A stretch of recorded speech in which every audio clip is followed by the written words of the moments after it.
I caught her this time. I laid out a trap, and she walked straight into it. But before you form any opinions, let me explain exactly how things reached this point. It was a Tuesday evening 2 weeks earlier, and the whole neighborhood had gathered for the HOA meeting inside the clubhouse beneath those harsh fluorescent lights. Karen, our pushy HOA president, wore that arrogant grin as she banged her gavel like she was presiding over a major trial. Suddenly, she suggested a new policy. She would personally tour everyone's garages to check for anything suspicious or unsafe hidden behind the doors. The room fell quiet for a moment. Folks shifted in their seats uneasily, but Karen stood there as if she'd just fixed a major community problem. I raised my hand and asked, as steadily as possible, whether these inspections were required or voluntary. She gave a smirk and replied that if a homeowner didn't agree, it was okay. That was the opening I needed. I looked her in the eye and stated clearly that I did not consent. And there was nothing unlawful in my garage anyway. A couple of people nodded in support, but most residents went along with her plan. Right then, I felt like the odd one out among a group of willing followers. Karen turned toward me, squinting her eyes, and declared loudly for everyone to hear, "If you've got nothing to hide, why refuse the inspection?" Her voice carried a clear challenge. I wasn't falling for it. I shook my head once more. She tightened her lips, slammed the gavel, and muttered, "Fine, then." I figured that might be the end of it, that she would grumble and drop the issue. But the look she shot me before sitting down made it obvious she wasn't finished. What I didn't realize that night was exactly how persistent she would become. After the meeting, I began noticing details I'd overlooked before. Karen wasn't just managing the HOA. She had started circling my property like a predator on the hunt. I'd spot her from the side of my eye, lingering at the end of my driveway, acting like she was walking her dog, though the leash hung loose without any pet. Other times, she'd park her SUV across the road, jotting notes in a small pad as if compiling evidence against me. Whenever our gazes locked, she flashed that nasty smile that gave me an uneasy feeling. At the start, I dismissed it as me being overly suspicious. I convinced myself she was simply overly curious and had extra time on her hands. But then one Thursday, the situation escalated. I arrived home late from work and immediately sensed something off in my living room. The pile of letters on the counter sat slightly out of place. One chair had been shifted a short distance from its usual spot. The light in my garage, which I always switched off, was now on. The changes were small but clear enough to twist my gut. Someone had entered my home. There were no obvious break-in marks, so I thought hard about who might have gotten inside. My main suspect was Karen, and when I ran into her by the mailboxes later that evening, she wore that same arrogant expression, as if she held some private information I lacked. She said nothing, just waved with her chipped nail polish and walked off casually. That confirmed it for me.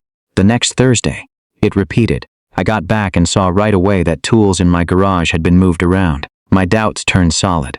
Karen was choosing Thursdays on purpose, knowing I typically stayed late at work. It wasn't random. It was calculated. I nearly stormed over to accuse her, but without solid evidence, I'd just come across as the unhinged neighbor yelling at the HOA leader. So instead, I chose to stop reacting and start acting. If she wanted to mess around in my space, I'd create the perfect setup myself. I developed a scheme she wouldn't anticipate. That Thursday, I asked my neighbor, Mrs. Adler, who had a clear sight line to my driveway from 2 houses away, to stay alert with her phone and keep silent. At the same time, I left my house early that morning, pretending to go to work, but actually hid inside Mrs. Adler's front room, where the window blinds offered an ideal lookout.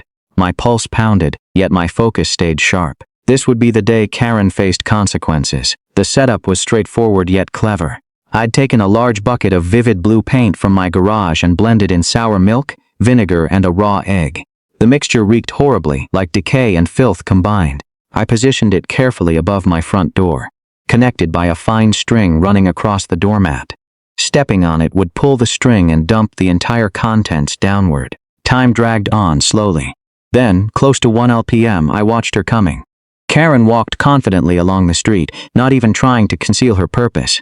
She scanned my seemingly vacant driveway, then headed straight for the entrance as if it belonged to her. At the door, she paused only briefly before pulling out a key. A key? Rage surged through me. She had somehow duplicated mine. She inserted it, turned the lock, and opened the door. The string broke. The bucket tipped over. A heavy splash echoed, followed by the loudest scream I'd ever witnessed. Karen staggered back, her neat clothes, hair and face completely soaked in thick blue paint. The awful odor rose instantly, foul and putrid, making her retch while neighbors started looking out their windows. Phones appeared, snapping pictures. I stepped out from Mrs. Adler's porch with a wide smile. "Go ahead and smile for the camera, Karen," I shouted, holding up my phone to prove I'd captured everything. Mrs. Adler laughed loudly next to me. Karen resembled some creature emerging from a filthy swamp, covered in dripping paint that stank of spoiled waste. She yelled, waved her arms wildly, and ran down the street, leaving blue marks with every step. The neighborhood watched the creation of what they soon called Blue Cheese Karen. She hurried into her home that afternoon, still dripping and smelling terrible, with blue tracks that residents captured in photos from all sides. In no time, clips spread through the HOA chat group.